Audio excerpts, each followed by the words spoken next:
Hai para Sudaders, kuma kabarna damang sadena dengan saya si Otong kembali lagi di channel Ningali Film. Pada episode kali ini kita akan membahas alur cerita dari film Handsome Siblings yang rilis pada tahun 2020 untuk bagian yang ketiga. Dan tidak usah berlama-lama lagi, mari kita mulai ceritanya.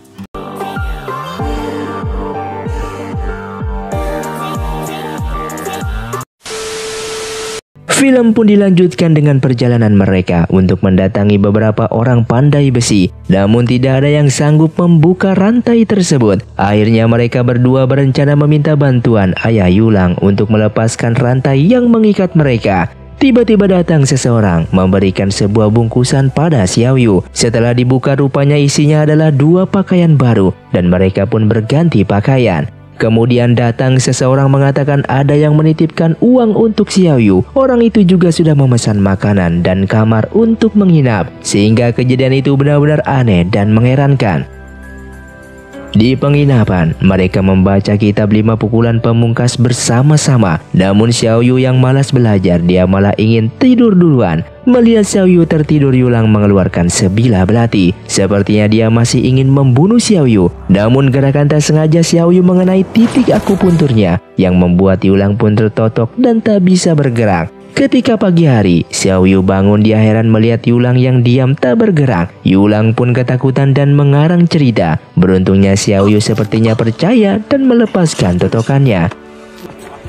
Ketika mereka sudah ada di dermaga, ternyata sudah ada orang yang menyewa perahu untuk mereka. Dan malam harinya ketika mereka tertidur di dalam perahu, Yulang kembali mencoba membunuh Xiaoyu. Namun tiba-tiba sebutir biji teratai menotok jalan darahnya. Dia kembali tak bisa bergerak. Sehingga pagi harinya Xiaoyu pun kembali membebaskannya. Ketika mereka sarapan, Yulang tanpa sengaja menjatuhkan kitab 5 pukulan pamungkas ke sungai. Dia berusaha mengambil kitab itu namun Xiaoyu menahannya, yang membuat kitab tersebut hanyut ke dalam sungai. Singkatnya mereka pun sampai di dermaga, dan ketika memasuki kota Jiangnan mereka bertemu dengan teman-teman Yulang. Setelah itu mereka makan di sebuah restoran. Namun malang bagi Xiaoyu yang dibuli oleh Yulang dan teman-temannya. Xiaoyu tentu saja tidak terima diperlakukan seperti itu. Dia membalas perlakuan anak-anak muda itu dengan caranya sendiri. Ketika mereka hampir berkelahi, datanglah seorang pria yang menghentikan keributan itu. Ternyata 3 orang yang datang itu adalah para pendekar Jiangnan, yang juga adalah para orang tua dari teman-teman Yulang. Tapi anehnya mereka menjamu Xiaoyu dan memberikannya dengan makanan yang enak. Mereka pun mengaku diperintahkan oleh seseorang tokoh persilatan untuk menghormati Xiaoyu, yaitu Pendeta Shenzi. Namun ketiga pendekar itu mengatakan bahwa selain Pendeta Shenzi yang meminta mereka menjamu Xiaoyu, ada orang lain lagi yang memerintahkan mereka untuk membunuhnya. Di saat mereka akan menyerang, tiba-tiba sebuah batu memukul pedang pria tersebut hingga terlepas, yang ternyata itu adalah ulah dari Xuan Yuan.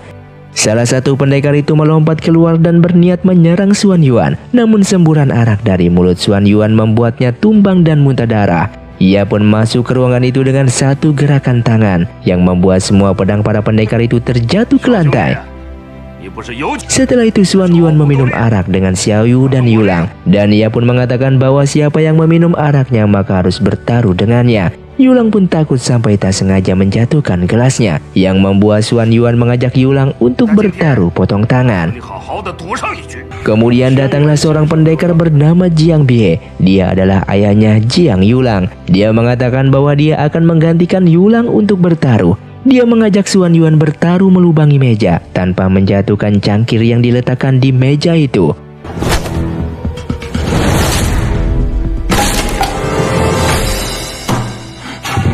Kali ini Xuan Yuan merasa terpojok. Dia merasa tak punya kemampuan seperti itu. Dia mengaku kalah dan mengakui Jiang Bie lebih hebat daripada dirinya. Yang ternyata Jiang Bie hanya meminta Xuan Yuan meminum segelas arak sebagai taruhan kekalahannya. Jiang Bie sungguh memperlihatkan kebesaran hati seorang pendekar. Dan Xuan Yuan pun mengungkapkan kekagumannya kepada Jiang Bie. Kemudian ia pun berpamitan kepada Xiaoyu dan pergi dari tempat itu.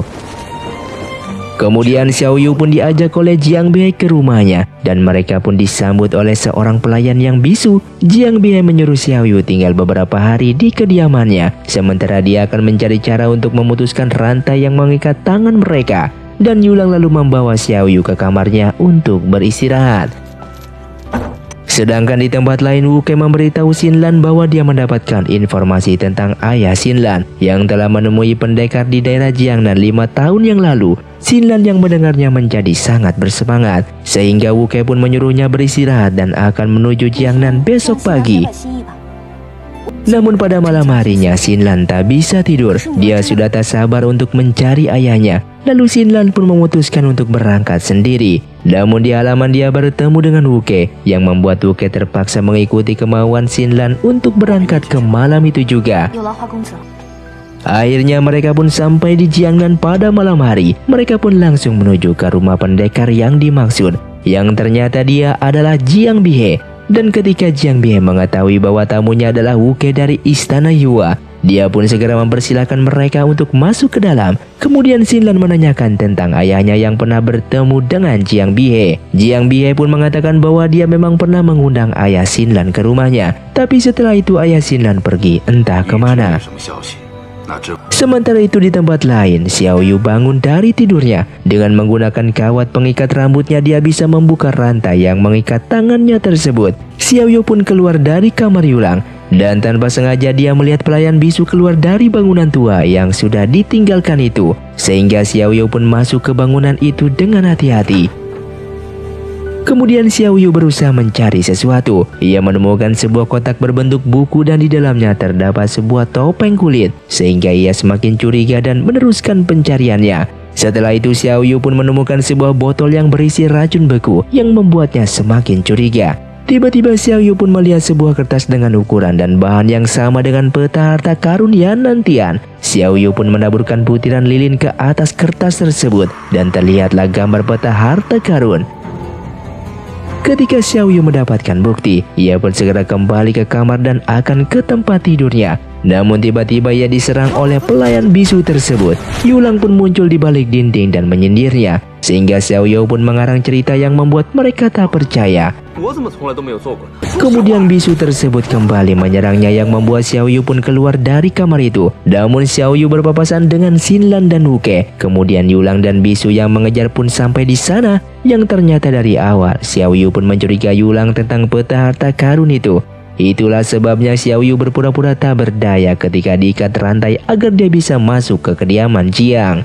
Xiao Yu pun mengatakan bahwa peta baru itu sekitar 4 bulan belakangan. Namun keluarga Jiang sudah memilikinya dari 1 tahun yang lalu.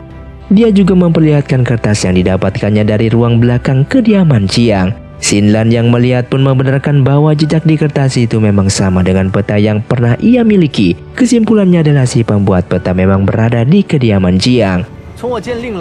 Saat ini Xiao Yu menuduh bahwa Yulang dan bisu itulah yang telah memiliki peta tersebut. Namun Yulang membantahnya dengan mengatakan bahwa dia belum pernah ke Gunung Emei sebelumnya. Dan tiba-tiba bisu itu pun menyerang Xiao Yu, namun Wu Kei lebih dulu melumpuhkannya. Jiang Bihe yang marah karena kediamannya ada penyusup segera bergerak dan membunuh pelayan bisu tersebut. Setelah itu Jiang Bihe pun menceritakan asal-usul bisu itu dan memeriksa tubuhnya, yang ternyata ia menemukan sebuah plakat klan Wuya di balik pakaiannya. Klan Wuya merupakan sebuah sekte sesat yang dikepalai oleh Wei Wuya, atau dikenal juga sebagai Raja Tikus, yang merupakan pemimpin tertinggi dari 12 zodiak. Dan Jiang Bihe mengambil kesimpulan bahwa peta harta karun itu dirancang oleh Wei Wuya untuk membuat keributan dunia persilatan. Kemudian Wu Kei membawa Xiao Yu ke sebuah hutan dan mengajaknya bertarung secara adil. Yang akhirnya Xiao Yu merasa menyesal karena selama ini ia malas dengan belajar kungfu. Ketika Wu Kei akan menyerangnya, tiba-tiba Xinlan datang dan menghentikannya. Bahkan menyeru Xiao Yu untuk lari dari sana. Namun Xiao Yu tidak mau. Dengan terpaksanya Xinlan membuka baju luar dengan berdiri di antara Wu Kei dan Xiao Yu. Hingga ia pun memeluk Wu Kei sambil mengatakan kepada Xiao Yu untuk segera pergi dari sana. Xiao Yu yang melihat itu meneteskan air mata. Dengan perasaan marah, sedih, dan cemburu berbaur menjadi satu. Dan ia pun pergi dari sana. Singkatnya, suatu malam Xiao Yu berjalan di tengah hujan. Sepertinya dia mabuk dan mengutuk dirinya sendiri. Kejadian kemarin benar-benar menghancurkan dirinya, yang membuatnya benar-benar terpukul dan merasa tak berguna. Di pagi harinya Xiao Yu pun terbangun di tengah sebuah pasar, dan di pasar itu sedang ada pertunjukan bela diri. Xiao Yu yang melihat seorang gadis berjalan di sebuah tali yang membuat para warga di sana bertepuk tangan dan memberikan uang. Dan dari kejauhan wanita itu melihat Xiao Yu, dengan merasa iba ia pun melemparkan sebuah koin perak kepada Xiao Yu. Yang pada akhirnya Xiao Yu pun mendatangi pemimpin rombongan dengan meminta pekerjaan. Ia pun mengatakan dia bisa melakukan salto ke belakang 100 kali lipatan panti. Dan pemimpin rombongan itu pun menyuruhnya untuk mempraktekannya, sehingga semua orang terkesima melihat kelincahan Xiao Yu. Sehingga ia pun diterima oleh Tuan Si yang memimpin rombongan tersebut. Dan wanita itu pun memperkenalkan diri sebagai putri dari Tuan Si yang bernama Hongzhu. Setelah bergabung dengan kelompok tersebut, Xiao Yu pun masih tetap menyendiri. Sepertinya dia berubah menjadi pemurung dan tak bersemangat. Namun Hongzhu sangat memperhatikannya. Keesokan harinya Xiao Yu pun melihat Tuan Si menyuruh anggotanya untuk rajin berlatih. Dikarenakan jika seseorang tidak memiliki kemampuan, maka ia tidak akan dihormati oleh siapapun. Dan Xiao Yu yang menyadari bahwa semua yang dikatakan Tuan Si adalah kebenaran. Malam harinya Xiao Yu pun berlatih kungfu yang dihafalnya dari kitab 5 pukulan pamungkas. Dia pun bertekad harus meningkatkan kemampuannya untuk bisa menandingi Wuke dan bisa bertahan hidup. Di saat semua orang tertidur, Xiao Yu malah selalu berlatih kungfu setiap malam demi tujuannya. Keesokan harinya Xiao Yu pun mengobrol dengan Hongzhu di pinggir dermaga. Namun tiba-tiba dia melihat sebuah perahu melintas di sungai itu. Di atas perahu itu ternyata ada Xinlan yang bersama dengan Wuke, yang membuat perasaan Xiao Yu menjadi sedih dan berlari meninggalkan Hongzhu. Setelah kejadian itu, Hongzhu pun jadi ikut-ikutan murung. Dia tidak fokus terhadap pertunjukannya, sehingga suatu saat dia pun terjatuh dari tali. Dan di saat itu Tuan Si pun meminta maaf kepada penonton. Namun orang-orang yang ada di sana mencemooh Hongzhu. Tiba-tiba muncul pemuda bangsawan yang membela mereka dengan memberikan perak sebagai pengganti kerugian hari itu. Namun ternyata mereka berniat buruk kepada Hongzhu. Mengetahui hal itu, para anggota rombongan pun menyerang kedua pemuda itu. Namun kemampuan mereka jauh lebih tinggi. Xiao Yu yang melihat kejadian itu pun muncul dan mendatangi kedua pemuda tersebut. Dia pun bertarung dengan menggunakan telapak tangannya, yang membuat lawannya pun terjatuh tak berdaya hingga tewas di sana. Xiao Yu bahkan terkejut dengan kemampuannya sendiri. Dikarenakan ia takut kejadian itu akan melibatkan rombongannya, ia pun pergi meninggalkan mereka. Sejak Xiao Yu pergi, Hongzhu menjadi semakin murung. Dia sering termenung yang sepertinya dia jatuh cinta kepada Xiao Yu. Yang ternyata Xiao Yu masih berada di Jiangnan. Dia bekerja di rumah makan, yang dengan keahlian memasaknya ia pun berhasil menjadi koki di sana.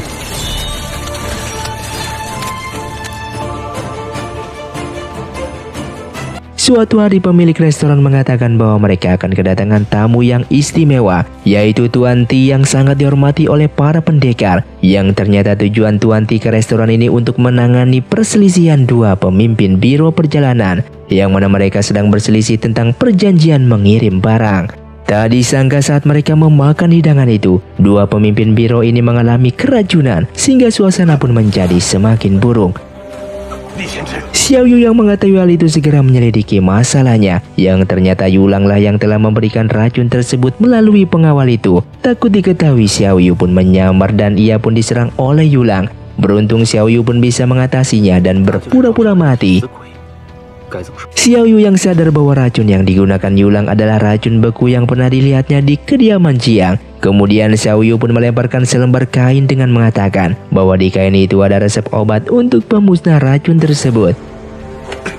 Di malam harinya Xiao Yu pun memikirkan kenapa Yulang meracuni kedua pemimpin pengawal tersebut. Tiba-tiba dia pun mendengar suara orang yang berbicara, yang ternyata itu adalah Biro Xuangxi yang bertemu dengan dua orang yang bercadar. Orang bercadar itu menuduh Biro Xuangxi lah yang meracuni kedua pemimpin biro tersebut. Tapi Biro Xuangxi membantahnya, sehingga pertarungan pun terjadi di sana.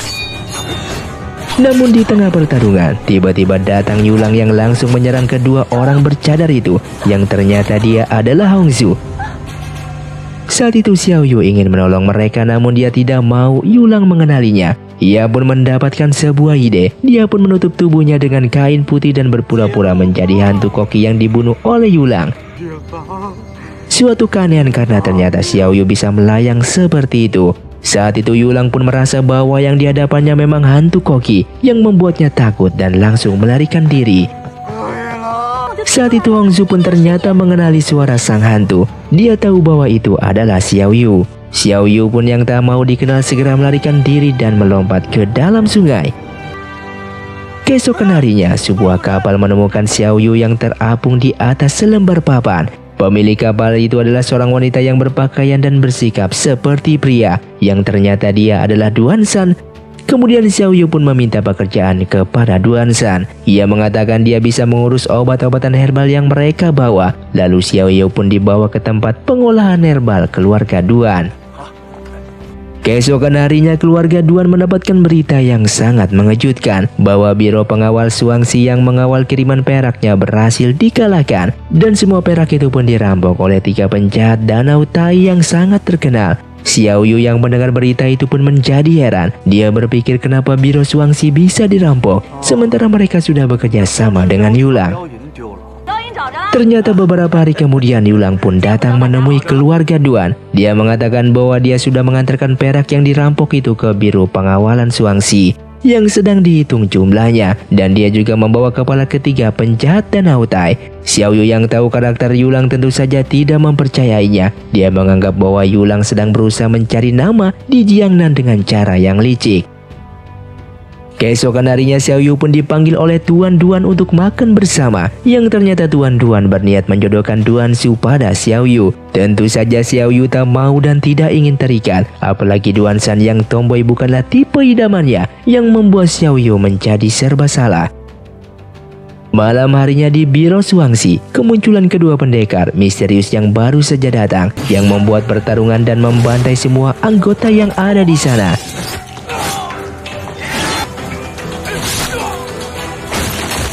Keesokan harinya Tuan Duan pun datang ke biro Shuangxi dan hanya satu anggota yang masih hidup, dengan mengatakan bahwa perak yang diantarkan oleh Yulang ke biro Shuangxi sudah hilang kembali, yang artinya kedua pendekar semalam telah mengambilnya.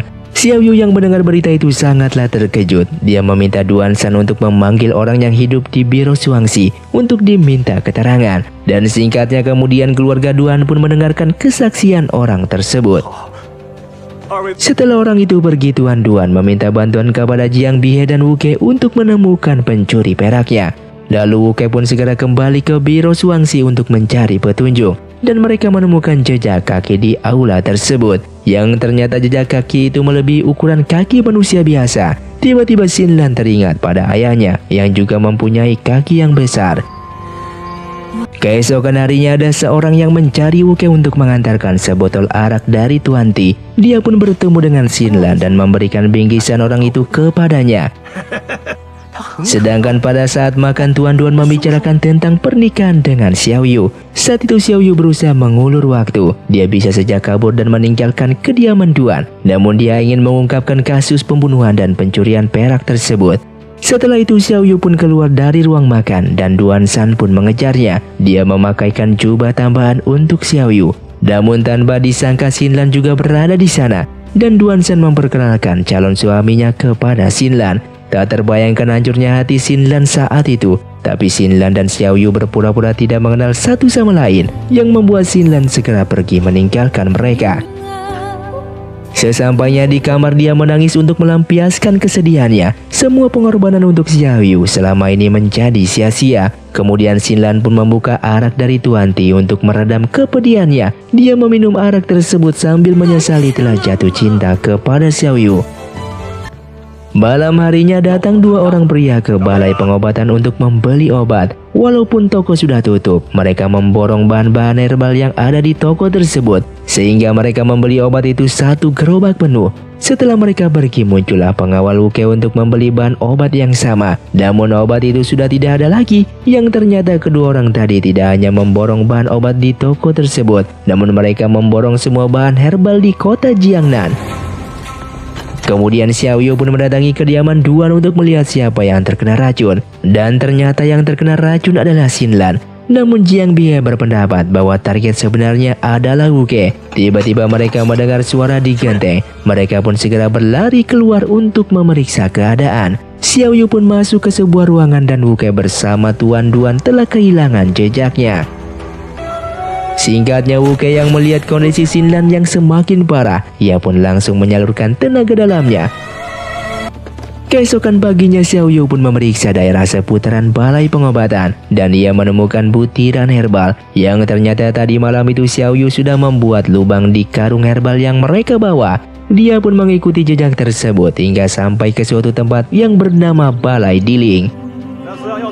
Xiao Yu pun menyusup ke dalam dan ia melihat Tuan Ti berada di sana yang sedang meminum arak bersama dengan lainnya. Setelah itu Tuan Ti meminta kedua orang itu untuk memperagakan kemampuan kungfunya. Kedua orang bersaudara itu memperagakan kungfunya yang biasa saja. Namun Xiao Yu pun merasa bahwa mereka menyembunyikan keahlian yang sebenarnya. Tiba-tiba datanglah pengawal Diling yang mengatakan ada kiriman obat herbal lagi. Yang ternyata semua obat herbal itu dikirim ke Balai Diling tanpa tahu siapa yang mengirimnya. Dan sepertinya kejadian ini adalah sebuah jebakan. Xiao Yu yang tak kehabisan akal, ia pun menggunakan penyamaran dan melamar pekerjaan di Balai Diling. Yang tak lama kemudian Jiang Bihe dan Wu Kei pun datang ke sana. Wu Kei yang melihat banyak karung herbal di sana segera memeriksanya. Yang ternyata benar itu adalah herbal yang dibutuhkan untuk menyembuhkan Xin Lan. Kemudian Wu Kei dan Jiang Bihe pun menanyakan Tuan Zhao yang tidak tahu apa-apa, sehingga Tuan Ti pun memperedam masalah tersebut. Yang akhirnya Jiang Bihe mengatakan lebih baik mengobati Xin Lan terlebih dahulu, baru menjelaskan kejadian yang sebenarnya tentang obat herbal tersebut dan racun yang telah diberikan kepada Xin Lan. Setelah meminum obat penawar, akhirnya Xin Lan pun didatangkan ke Balai Diling. Xin Lan mengatakan bahwa dia keracunan setelah meminum arak yang dikirimkan oleh Tuan Ti. Dan tentu saja Tuan Ti yang tidak merasa melakukannya menjadi sangat emosi. Kemudian Jiang Bihe meminta pendapat pelayan Tandu sebagai saksinya. Pelayan itu pun mengatakan bahwa Tuan Ti lah yang telah mencuri perak Biro Suangsi dan ingin membunuh Wu Kei untuk membungkamnya. Difitnah seperti itu Tuan Ti menjadi marah dan langsung menyerang pelayan tersebut. Saat itu Xiao Yu mengenali jurus yang dipakai pelayan itu, yang ternyata dia adalah Yulang. Melihat kejadian itu, Jiang Bihe pun langsung memojokkan Tuan Ti, dan Xiao Yu yang berkesimpulan bahwa Jiang Bihe dan Yulang telah bekerja sama dengan licik. Kemudian Wu Kei memberi waktu sampai malam untuk menentukan cara Tuan Ti mempertanggungjawabkan perbuatannya.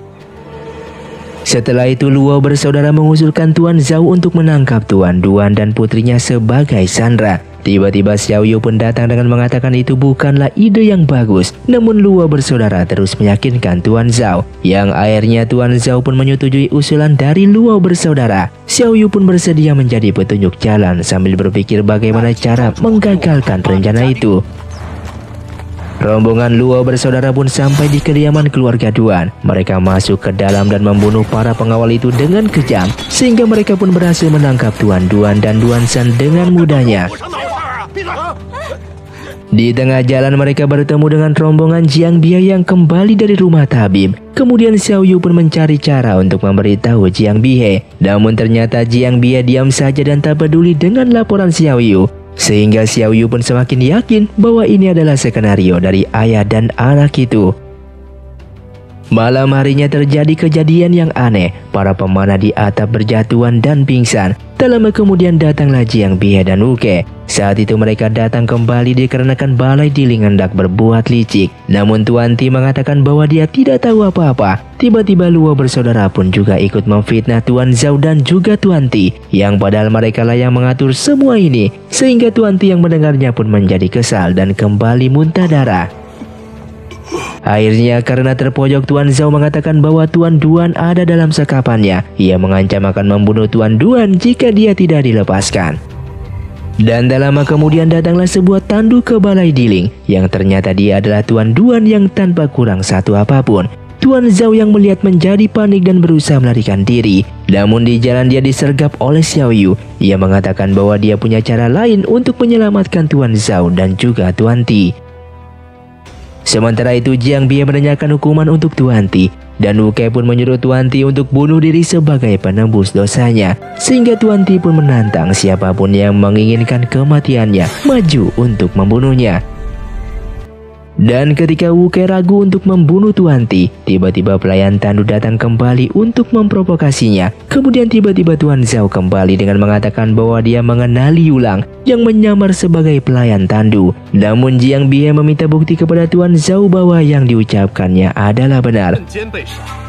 Tiba-tiba datang seorang misterius yang mengatakan bahwa dia bisa membuktikan ucapan Tuan Zhao. Namun Jiang Bie membantah tuduhan itu dengan mudah. Namun si pelayan tidak sabar dan langsung menyerang orang misterius tersebut. Kemudian tiba-tiba mereka dikejutkan oleh teriakan salah satu murid di sana bahwa pedang tersebut sudah menembus leher Tuan Ti yang sepertinya Tuan Ti telah bunuh diri. Namun orang misterius itu membantah dengan mengatakan Tuan Ti bukanlah bunuh diri. Sehingga dia pun membuka kedoknya yang membuat murid tersebut ketakutan. Yang ternyata itu adalah koki yang telah dibunuh olehnya di waktu itu. Murid itu lari ketakutan namun Jiang Bie membunuhnya. Dan Wuke sangat menyesali yang dilakukan oleh Jiang Bie. Karenanya dia satu-satunya yang bisa mengungkapkan masalah ini.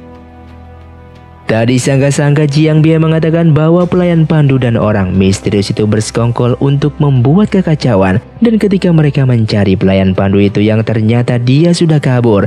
Hilangnya Yulang malah menjadikan senjata oleh Jiang Bie untuk memojokkan orang misterius tersebut. Dengan kemampuannya yang membuat orang misterius itu pun kalah. Yang ternyata dia adalah Xiao Yu. Wuke pun kembali mencabut pedangnya dan akan membunuh Xiao Yu. Namun tiba-tiba lampu di sana padam. Dan ketika pengawal Jiang Bie datang membawa obor, Xiao Yu pun sudah tidak ada di sana. Singkatnya keesokan harinya Xiao Yu pun berada di sebuah kamar seorang gadis cantik. Yang ternyata dia berada di sebuah rumah bordir. Dan Luo bersaudaralah yang telah menyelamatkannya. Saat itu Luo bersaudara menyelamatkan Xiao Yu karena mereka ingin tahu siapakah dalang di balik kejadian kemarin. Dan Xiao Yu lalu menceritakan apa yang diketahuinya kepada Luo bersaudara. Sementara itu pengawal Wuke sedang menggosipkan Wuke dengan Xinlan. Yang ternyata Xinlan yang berada di balik sebuah dinding mendengar pembicaraan mereka. Akhirnya Xinlan pun menyadari bahwa Wuke lah yang sudah berkorban banyak untuknya demi menyelamatkannya dari racun tersebut. Dan Xinlan pun mendatangi Wuke untuk meminta maaf dan berterima kasih kepadanya. Sedangkan di rumah bordil, Xiao Yu terbangun mendengar keributan di luar kamarnya. Yang ternyata seorang tamu sedang berusaha memaksa masuk ke sebuah kamar dengan mengatakan bahwa dia ingin melihat Nona Meng yang katanya sangatlah cantik.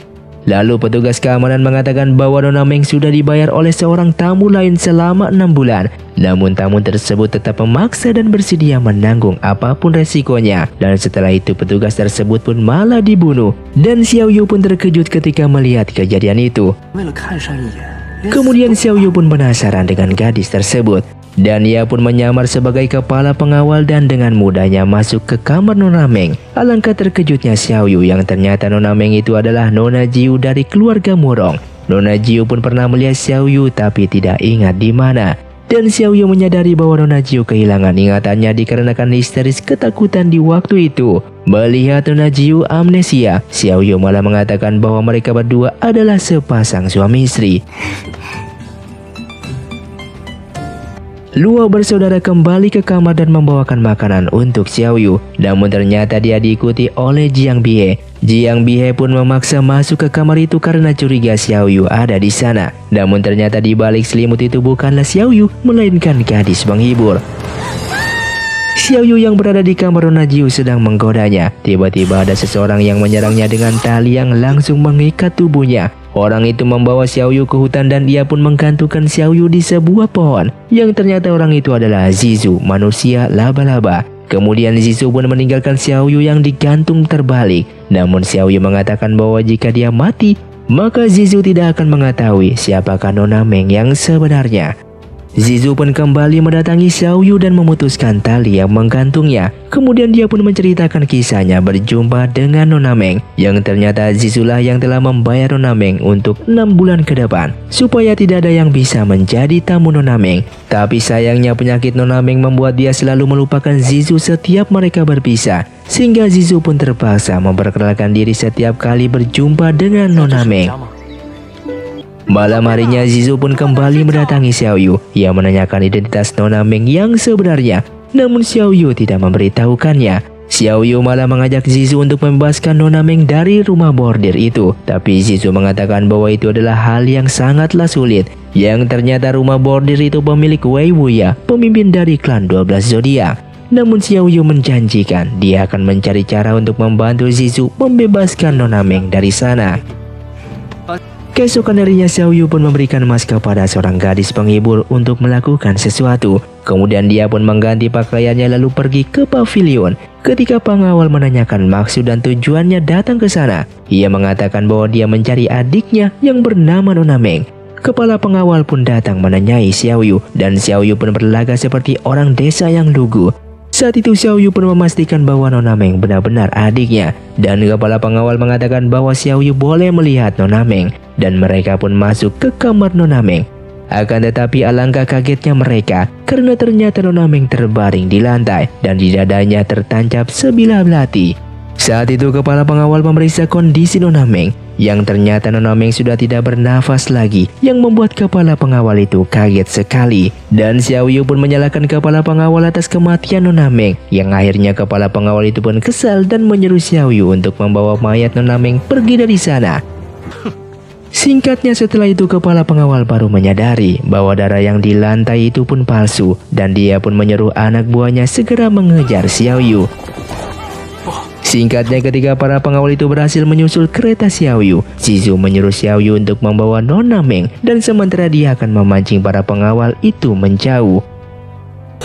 Singkatnya seorang pengawal berhasil menyeret kereta Zizu dengan rantai dan menghancurkan rodanya. Zizu pun berdiri di atas kereta dan bersiap menghadapi klan Wuya, sehingga mereka pun bertarung.